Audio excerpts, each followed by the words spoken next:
We're going to start here with the breaking news. As we come on the air, a fresh setback for President Trump on immigration. Just hours ago, a federal appeals court rejecting the administration's request to restore that controversial travel ban. And just so everyone's up to speed on these fast and furious legal developments, this all started 9 days ago when President Trump signed that executive order temporarily banning all refugees plus visitors from 7 majority Muslim countries. It set off protests at the airports and a flurry of legal challenges. On Friday, a judge in Seattle issued a temporary restraining order blocking parts of the travel ban. And then just last night, the Trump administration appealed that decision and asked for that restraining order to be lifted. And then early this morning, an appeals court rejected that request. So many questions, so many angles here. We have team coverage, and we're going to start with ABC's David Wright, who's with the president in Palm Beach, Florida. David, good morning to you. Good morning, Dan and Paula. It was a long night for the lawyers as this drama played out in a federal appeals court overnight. At this point, the case is likely to go all the way to the U.S. Supreme Court, and it's worth noting that the legal battle over the travel ban is likely to drag out longer than the ban itself would have. Overnight, a major setback for the Trump administration. No sooner did the Department of Justice appeal its case to the Ninth Circuit, but hours later, motion denied. The federal appeals court rejected the government's bid to immediately restore the travel ban.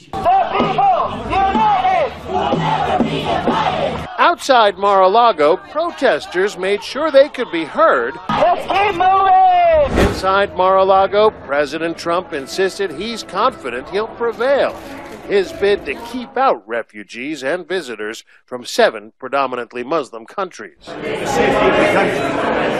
All day long, he went on a tirade, attacking the Seattle judge who dared to defy him. And my question to you is, have there been terrorist attacks in the United States by refugees or other immigrants from the 7 countries listed since 9/11? Trump's tweets came fast and furious. The opinion of this so-called judge is ridiculous and will be overturned. Many very bad and dangerous people may be pouring into our country, a terrible decision, and the judge opens up our country to potential terrorists and others that do not have our best interests at heart. Bad people are very happy. Even as the appeals process continues, at home and abroad, the protests show no signs of letting up. Meanwhile, Trump's answer to Bill O'Reilly in an interview set to air before the Super Bowl is raising eyebrows as well.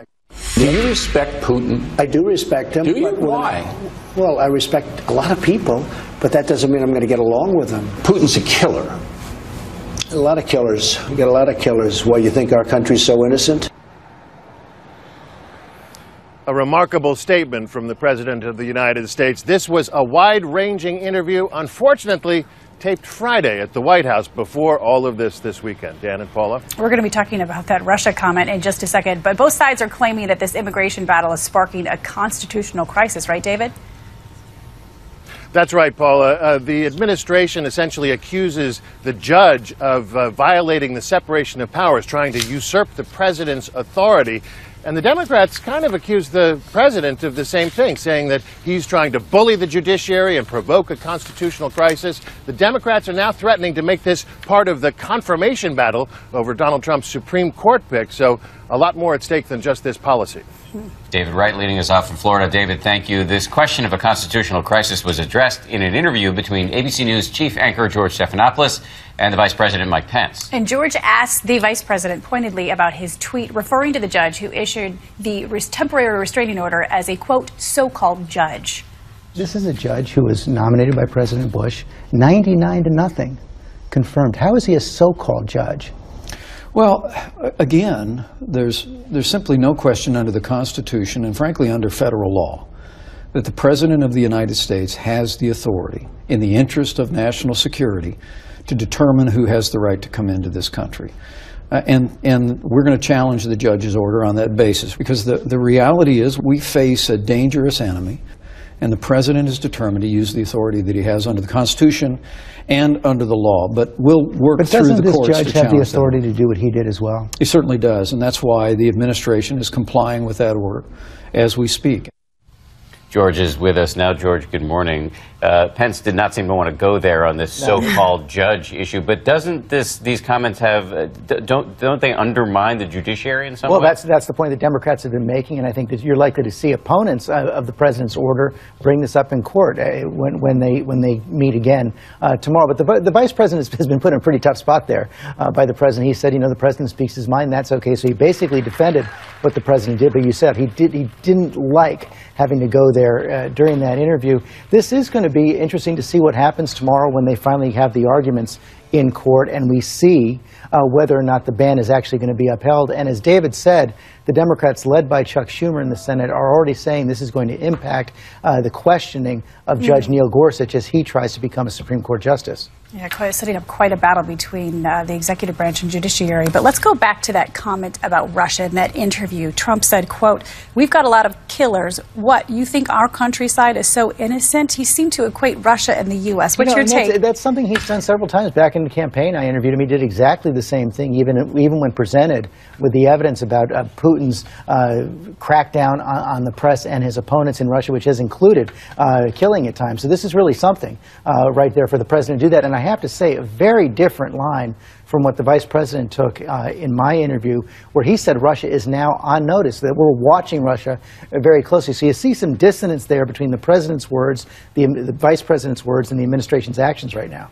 What if President Obama had said something like that? How do you think the Republicans would have reacted? I think you could imagine they would be saying exactly what the Democrats are going to be saying right now, and saying that it's sort of unbelievable that the president is equating Russia with the United States. Remember, President Obama was criticized several times for going on a so-called apology tour for the United States, where he talked about mistakes by the United States in the past. Had he done something like that, I think you'd be seeing him getting harshly criticized. And what about the current pace of news out of the White House? I mean, we're just dealing with an onslaught of news. How long can that be maintained? Is it in the best interest of the White House? Well, can you believe it's only been 2 weeks? It is their strategy right now. They say they wanted to show 2 weeks of action where the president is keeping his promises. And I think a lot of his supporters will say that's exactly what he's done, but it's come with a lot of controversy as well.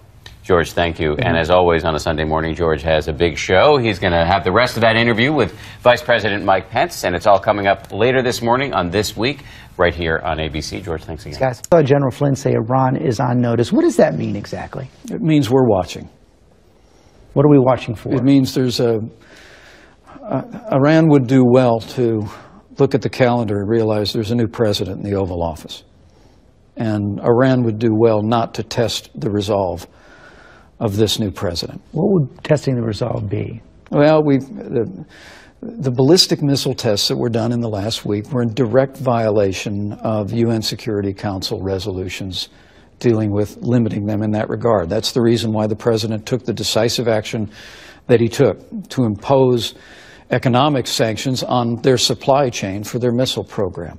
But also, let's recognize that the Houthi rebels in Yemen are fully subsidized by Iran, and the attack that the Houthis leveled using Iranian arms against a Saudi Arabian ship this last week all represent the kind of hostile and belligerent actions that are simply not going to be tolerated. That might require military action. The president said everything's on the table. The president said everything's on the table.